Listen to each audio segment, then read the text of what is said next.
Hey, sorry to call you so late. No, it's okay. I'm finishing my report. Hey, what's going on? What's she filming?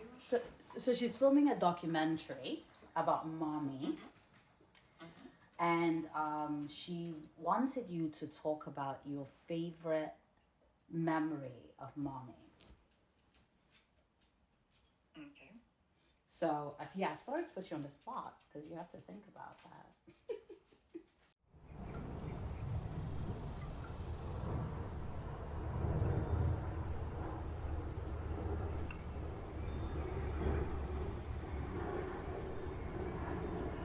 Okay. So I am Maria Begg Robertson. I go by Maria Robertson. I run a preschool at Columbia University. I live in Rutherford, New Jersey, but I was born in Lagos, Nigeria. Okay, let's think about who was in my house growing up. My dad, John Begg, my mother, Kofo Begg, my brother, John, and my other brother, Barry, and my sister, Brenda. But they were all in boarding school. They were in boarding school in Switzerland from when I was very little. So my mother, she was a corporate banker, right? And she was actually the first female bank manager in Nigeria. So she was very successful.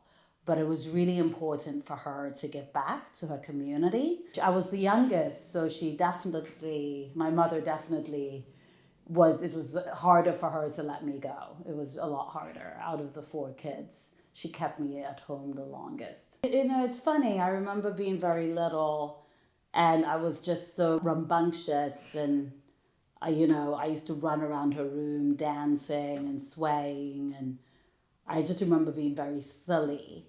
And I remember her saying to me, I'm going to pay for you to go to acting school. You need to be an actress. She definitely had dreams for us and wanted us to be the best at whatever we put our minds to.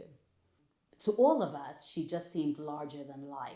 In my mind, I saw her as the person that was keeping everything afloat because when she died, everything fell apart. Okay, so she left behind 4 children. One was 19, the other was 16. My sister Brenda was 13, and I was 10.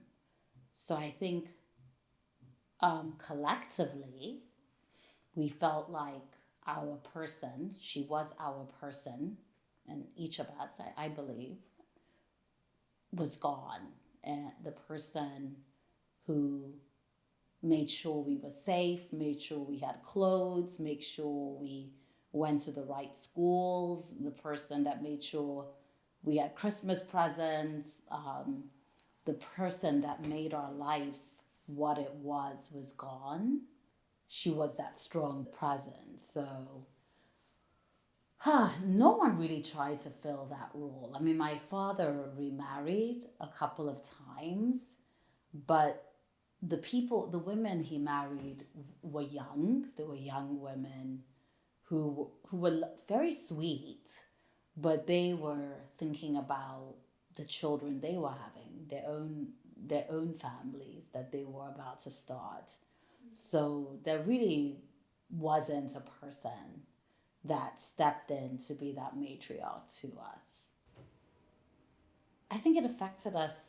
It's hard to say how it affected us differently, but it definitely, you know, I think we were just lost. I think we were lost, but we were lost in different ways. But I think we definitely felt lost. Yeah. No, but it's not just that. I think it comes from the era because she came through independence, Nigerian independence. Yeah. And I think the people who came through from that time, there was a really big sense of nationalistic pride in, first of all being Nigerians, but being Yoruba, that's like a big part of that. but also just, the point about working hard and accomplishing things in order for you to be able to express that through, through what you invest in, what you put your money into, I think that was just a big part of what people did. That was, and I think that's still very much a Nigerian type of trait as well, generally. It is. It is. It is. I mean, but on a very separate note, though, I think she had a very sharp mind for maths and arithmetic. Yes.